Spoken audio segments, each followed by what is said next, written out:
The hands were the first thing you noticed, not the face, not the eyes, the hands, cracked at the knuckles, stained with something that would not wash out, no matter how many times he pressed them together under cold water in the dark, before the rest of the world woke up. He had stopped looking at them the way a man looks at his own hands. He looked at them the way a farmer looks at a field that has given everything and now sits silent under a white sky, with nothing left to offer and nowhere to go.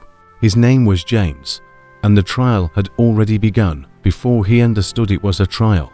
It started the way most great suffering starts, not with thunder, not with the collapse of a wall, but with a quiet knock at the door, a debt he did not know existed, a signature someone else had made in his name, a number on a piece of paper that meant the shop was no longer his, that the years meant nothing, that everything he had built by rising before the birds and sleeping after the stars had closed their eyes could be folded into a single document and placed in another man's briefcase.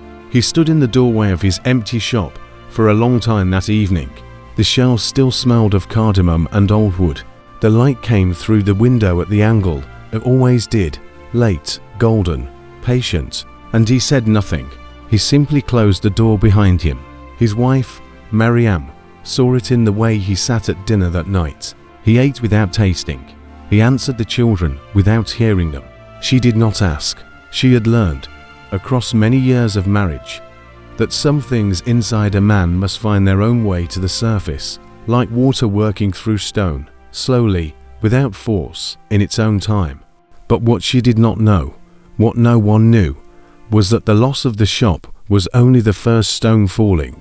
The second would come within weeks. His oldest brother, the one man he trusted completely, the one who had borrowed from him in the lean years and promised always to return what was owed. That brother chose silence. He did not answer the door. He answered his telephone, but said there was nothing he could do. He used the word circumstances 3 times in one conversation, and James understood, finally, that circumstances was simply a polite word for choosing yourself over your own blood.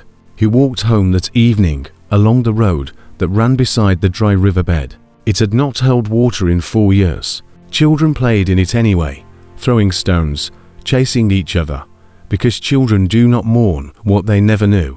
He watched them from the path above and felt something move inside his chest. Not grief, not yet. Something older than grief, something that lives in the body before words exist for it.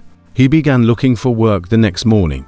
He wore his good shirt, the one with the small collar, the one Mariam had pressed carefully and hung on the door the night before without saying a word. He knocked on doors. He sat in waiting rooms where younger men did not meet his eyes. He carried his history like a sack across his shoulders and laid it on tables where other men looked at it briefly and then handed it back to him without expression.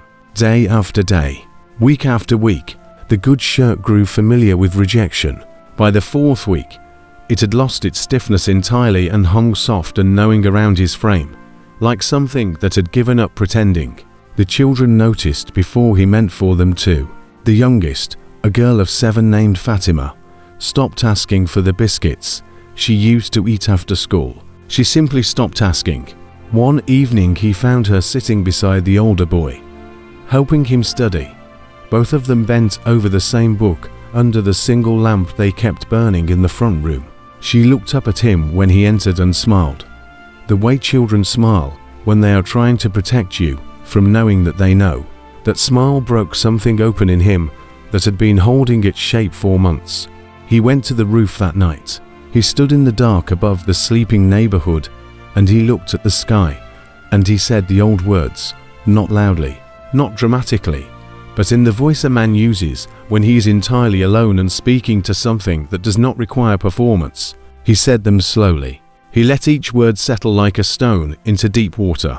He did not ask for the shop back. He did not ask for money, or justice, or his brother's repentance. He asked only for the strength to not become something smaller than what he had been. Because he had seen it happen to other men.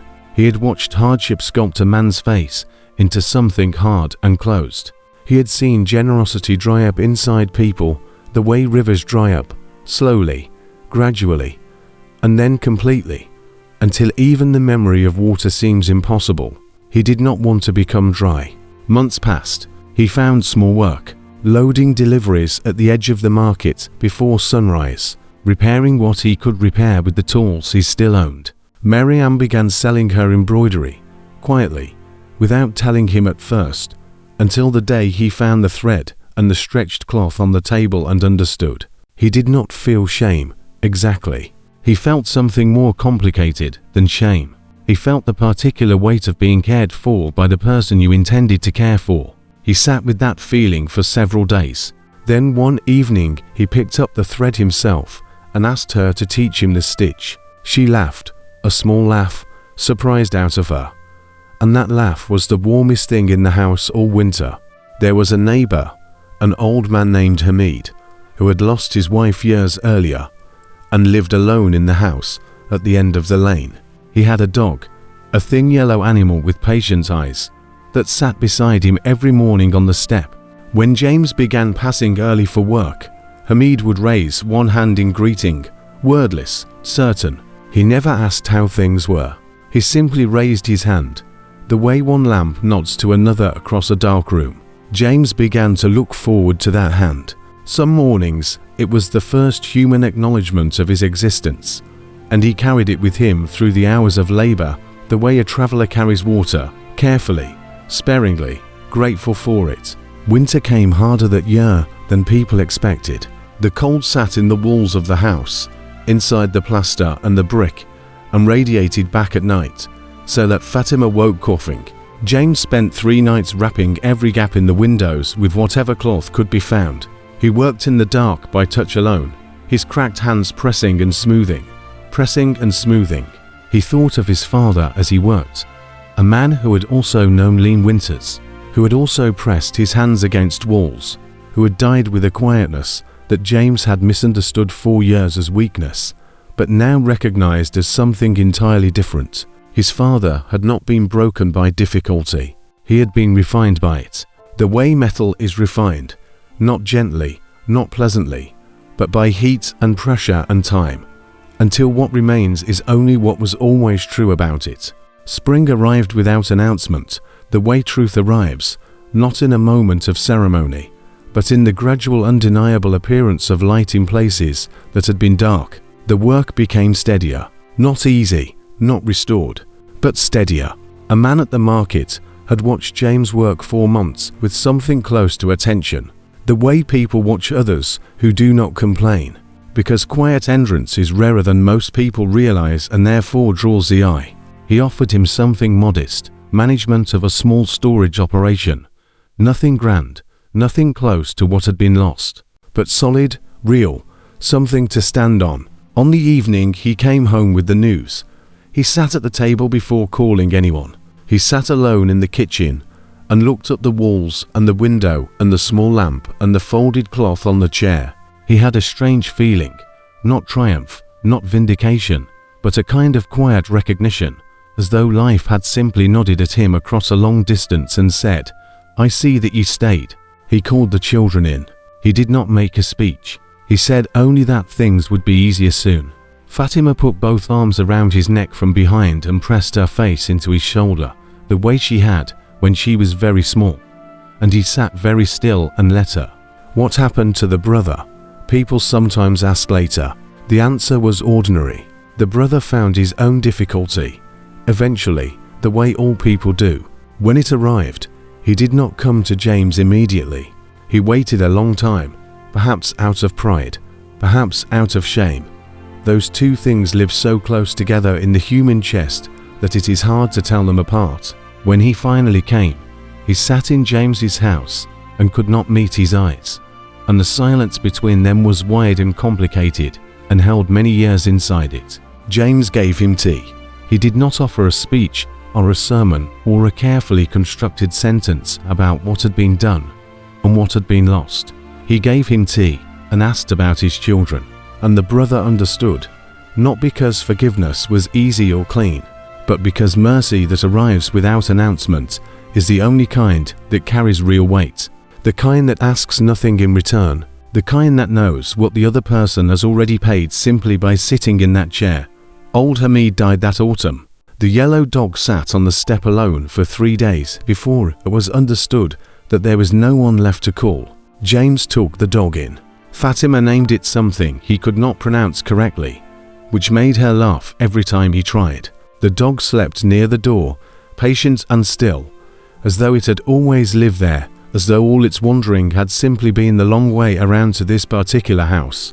There is no great lesson in any of this. That is the point. The door that closed did not open again. The shop did not return. The years that were hard did not unhappen. The brother never said the exact words that would have made everything simple. Justice did not arrive dressed in ceremony. What arrived instead was something quieter, something that does not make a good headline or a satisfying ending, but something that was, in the end, more durable than any of those things. What arrived was James, still standing, still rising before the birds, still pressing his cracked hands together in the dark before the world woke up. Not unbroken, not unchanged, not the same man who had once stood in a shop that smelled of cardamom and believed that effort was its own guarantee. A different man, a heavier man, a man who had learned what the dry riverbed teaches every summer to anyone patient enough to return and look, that the absence of water does not mean the absence of the river. It means the river is somewhere else for now. It means the stone walls of the bed remember. It means there is a shape here, already carved, already waiting, and what fills it next will find its way more easily because of everything that came before. The hands were still cracked in the morning, but they were his, and they were still open.